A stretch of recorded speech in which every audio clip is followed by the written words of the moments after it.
اللہ اکبر اللہ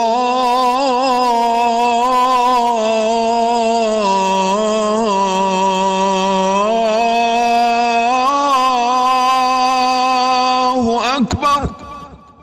اے ایمان والو، جب جمعے کے دن نماز کے لیے پکارا جائے تو اللہ کے ذکر کی طرف لپکو اور خرید و فروخت چھوڑ دو، یہ تمہارے لیے بہتر ہے اگر تم سمجھو۔ آج کا خطبہ عنوان: تبلیغ کے اصول اور مبلغ کے اوصاف۔ تحریر: فضیلت الشیخ حضرت مولانا پروفیسر محمد یوسف خان صاحب حفظہ اللہ تعالی، شیخ الحدیث و ناظم تعلیمات، جامعہ اشرفیہ لاہور، پاکستان۔ الحمدللہ، ہر طرح کی تعریف اللہ کے لیے ہے جو تمام جہانوں کا پروردگار ہے۔ میں گواہی دیتا ہوں کہ اللہ کے سوا کوئی الہ نہیں، وہ واحد ہے، اس کا کوئی شریک نہیں۔ میں یہ بھی گواہی دیتا ہوں کہ حضرت محمد مصطفیٰ صلی اللہ علیہ وسلم اللہ کے بندے اور اس کے رسول ہیں۔ بعد ازاں تبلیغ کے اصول یعنی طریقہ کار۔ تبلیغ کی فرضیت اور اہمیت کو سمجھ لینے کے بعد ان کے اصولوں کو سمجھنا بھی لازمی ہے۔ اہم اصول کچھ یوں ہیں۔ ارشاد باری تعالی ہے: ادعو الی سبیل ربک بالحکمۃ والموعظۃ الحسنہ وجادلہم باللتی ہی احسن، یعنی اپنے پروردگار کی راہ کی طرف لوگوں کو حکمت اور عمدہ نصیحت سے بلائیں اور ان سے بحث یعنی مناظرہ کیجیے عمدہ طریقے سے۔ نمبر 1، حکمت و تدبر۔ اس آیت مبارکہ میں تبلیغ کے 3 اصول بیان کیے گئے ہیں۔ نمبر 1، حکمت و تدبر۔ نمبر 2، موعظۃ الحسنہ، اور نمبر 3، مناظرہ بطریق احسن۔ دعوت کے اصولوں میں سب سے پہلا اصول حکمت بتایا گیا ہے، جس کا مطلب یہ ہے کہ مبلغ کا کام صرف ایک پیغام اور کلام کو لوگوں کے کانوں میں ڈال دینا کافی نہیں، بلکہ حکمت و تدبر سے مناسب ماحول دیکھ کر دین کی بات ایسے انداز میں پہنچانا ہے کہ جو مخاطب کے لیے قبول کرنا آسان ہو جائے۔ مطلب یہ ہوا کہ وہ ہدایت کا پیغام دلائل و براہین کی روشنی میں حکیمانہ انداز سے پیش کرے کہ سننے والا گردن جھکا دے۔ نمبر 2، عمدہ نصیحت۔ موعظت کے معنی نصیحت کے ہوتے ہیں۔ اصطلاح میں ہمدردی اور خیرخواہی کے ساتھ کسی کو نیک کام کی طرف بلانے کو موعظت کہا جاتا ہے۔ موعظت کے ساتھ حسنہ کی بھی قید لگا دی گئی ہے۔ اس میں اشارہ اس بات کی طرف ہے کہ یہ نصیحت نرم اور دل نشیں انداز میں ہو۔ بعض اوقات خالص ہمدردی اور خیرخواہی سے کسی کو بھلائی کی طرف بلایا جاتا ہے، مگر لب و لہجہ سخت، دوسرے کی ڈانٹ ڈپٹ، اس کی تضحیک والا ہوتا ہے تو دعوت مؤثر نہیں ہوتی۔ اس لیے موعظت کے ساتھ حسنہ کی قید لگا دی گئی۔ یہ تبلیغ کا دوسرا اہم اصول ہے۔ عمدہ نصیحت میں یہ بات بھی شامل ہے کہ اسے محسوس نہ کروایا جائے کہ بتانے والا بڑا ماہر اور عالم ہے اور دوسرا شخص جاہل ہے۔ نمبر 3، مناظرہ بطریق احسن۔ اگر پہلے 2 اصول کارگر نہ ہوں اور نوبت مناظرے اور مجادلے تک پہنچ جائے تو مناظرہ اچھے طریقے پر ہونا چاہیے کہ اس مناظرے میں بھی نرمی، خیرخواہی اور حسن خطاب کو نظر انداز نہ کیا جائے۔ اس میں غصہ اتارنے یا اپنے نفس کی بڑائی پیش نظر نہ ہو، بلکہ محض اللہ تعالیٰ کے لیے کلمہ حق کو بلند کرنے کے لیے ہو۔ اس مباحثے کی اولین شرط یہ ہے کہ اچھے اور سلجھے ہوئے طریقے پر ہو اور مخاطب کے دلائل کی تردید بڑے منطقی انداز میں ہو تاکہ اس سے ضد اور ہٹ دھرمی پیدا نہ ہو۔ نمبر 4، نرمی اور ملاطفت۔ نرمی اور ملاطفت سے بات کی جائے تو اس کا سننے والے پر خاطر خواہ اثر ہوتا ہے۔ دعوت و تبلیغ میں یہ نرمی بنیادی اصول ہے۔ مخاطب خواہ کتنا ہی سرکش کیوں نہ ہو، اس سے اچھی تاثیر پیدا ہونے کے امکانات زیادہ ہوتے ہیں۔ چنانچہ حضرت موسیٰ علیہ السلام اور حضرت ہارون علیہ السلام کو فرعون جیسے سرکش کے سامنے پیغام ربانی کو لے کر جانے کی ہدایت کے ساتھ نرمی کا حکم بھی دیا جاتا ہے۔ ارشاد ہوتا ہے: اس سے نرم گفتگو کرنا، شاید وہ نصیحت قبول کرے یا اللہ سے ڈرے۔ اس لیے مبلغین کو نرمی اپنا اصول بنا لینا چاہیے اور سخت کلامی اور بد تہذیبی سے پرہیز کرنا چاہیے۔ حضور اکرم صلی اللہ علیہ وآلہ وسلم کی نرمی کی معجزانہ کشش لوگوں کو کھینچ کھینچ کر اسلام میں داخل کرتی تھی۔ قرآن پاک میں ارشاد ہوتا ہے: اے محمد صلی اللہ علیہ وسلم، آپ اللہ کی رحمت سے ان کے لیے نرم ہیں اور اگر آپ سخت خو اور سخت دل ہوتے تو لوگ آپ کے پاس سے بھاگ جاتے۔ نمبر 5، دین کو آسان کر کے پیش کرنا۔ حضور اکرم صلی اللہ علیہ وآلہ وسلم نے حضرت معاذ بن جبل رضی اللہ تعالیٰ عنہ اور حضرت ابو موسیٰ اشعری رضی اللہ تعالیٰ عنہ کو یمن میں تبلیغ اسلام کے لیے روانہ کرتے وقت فرمایا تھا، دین الہی کو آسان کر کے پیش کرنا، سخت بنا کر نہیں۔ یہ اصول مبلغ کی کامیابی کی جان ہے۔ دین کو اس کی جائز آسانی اور سہولت کے ساتھ پیش کرنا چاہیے، اسے سخت اور مشکل بنا کر نہیں۔ نمبر 6، خوشخبری دینا۔ حضور اکرم صلی اللہ علیہ وآلہ وسلم نے حضرت معاذ بن جبل رضی اللہ تعالیٰ عنہ اور حضرت ابو موسیٰ اشعری رضی اللہ تعالیٰ عنہ کو یہ بھی فرمایا، لوگوں کو خوشخبری سنانا اور نفرت نہ دلانا۔ اللہ تعالیٰ کے رحم و کرم اور اس کی شفقت و محبت کے بیان سے لوگوں کے دلوں کو پر امید اور مسرور بنانا چاہیے، اسے تبشیر یعنی خوشخبری دینا کہا جاتا ہے۔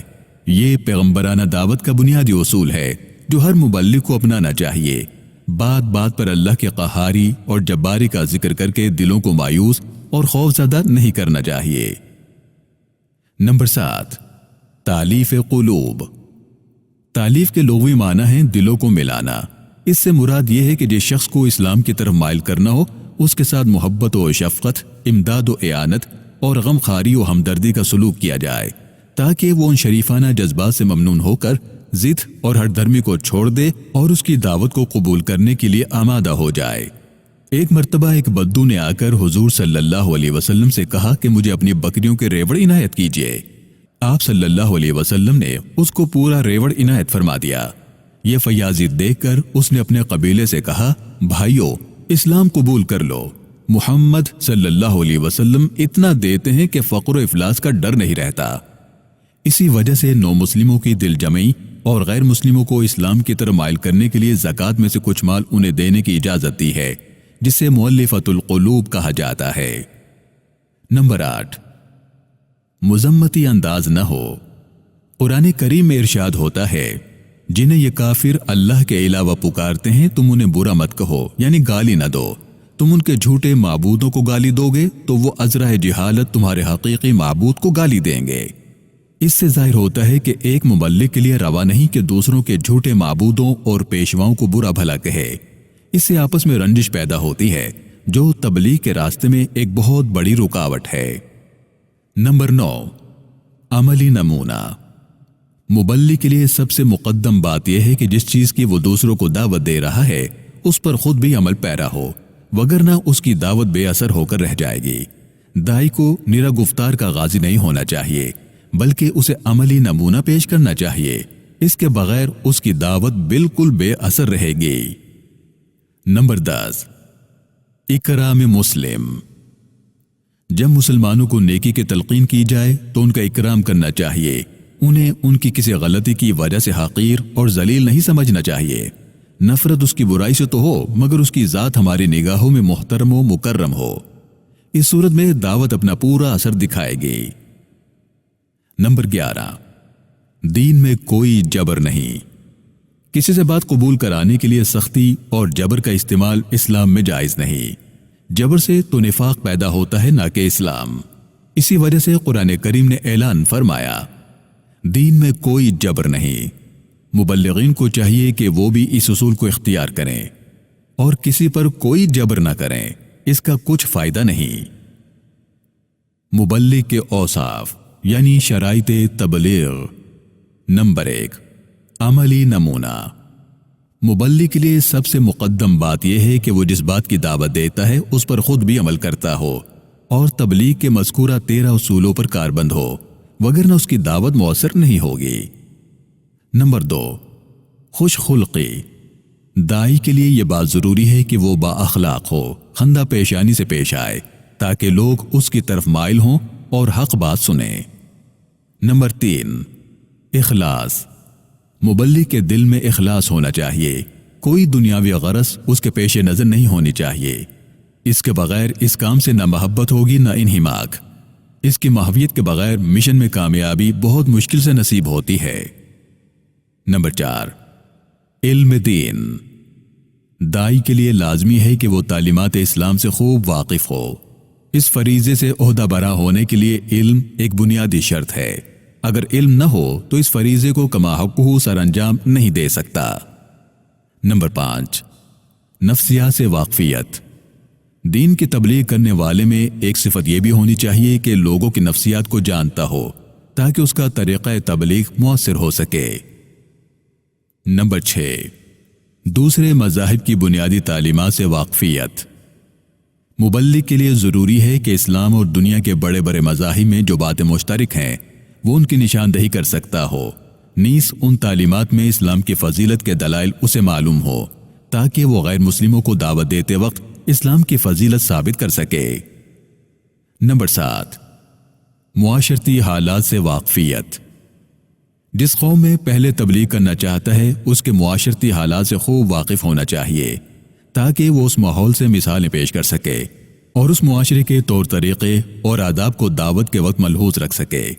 اگر اسے ان تمام باتوں کا علم نہیں ہوگا تو اجنبی معلوم ہوگا۔ یہ اجنبیت مبلغ کے کام میں حائل ہوتی ہے۔ کسی قوم میں گھس کر ان کی صلاحیتوں کے مطابق دین کو پیش کرنا چاہیے۔ نمبر 8، زبان پر عبور۔ جس قوم میں ایک مبلغ دعوت حق دینا چاہے اسے اس قوم کی زبان پر عبور حاصل ہونا چاہیے، وگرنہ دل نشی انداز میں وہ ما فی الضمیر یعنی دل کی بات کو دوسروں تک نہیں پہنچا سکے گا۔ زبان پر قدرت کے بغیر سامعین پر اچھا تاثر پیدا نہیں ہوتا۔ نمبر 9، عجز و انکساری۔ مبلغ کے لیے عجز و انکساری لازمی چیز ہے۔ اگر اس کے دل میں تکبر پیدا ہو جائے اور دوسروں کے لیے حقارت کے جذبات اس کے دل میں پیدا ہو جائیں تو یہ بات اس کے لیے تباہ کن ہوتی ہے۔ نمبر 10، بیان کی صلاحیت۔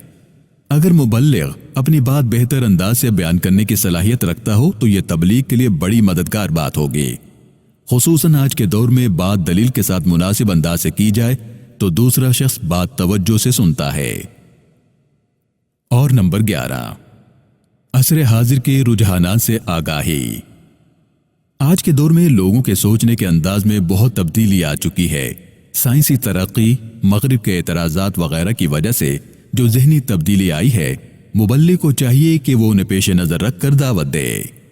اللہ رب العالمین سے دعا ہے کہ اللہ تعالی ہم سب کو ایک اچھا دائی بننے کی اور اچھا مبلغ بننے کی توفیق عطا فرمائے، آمین۔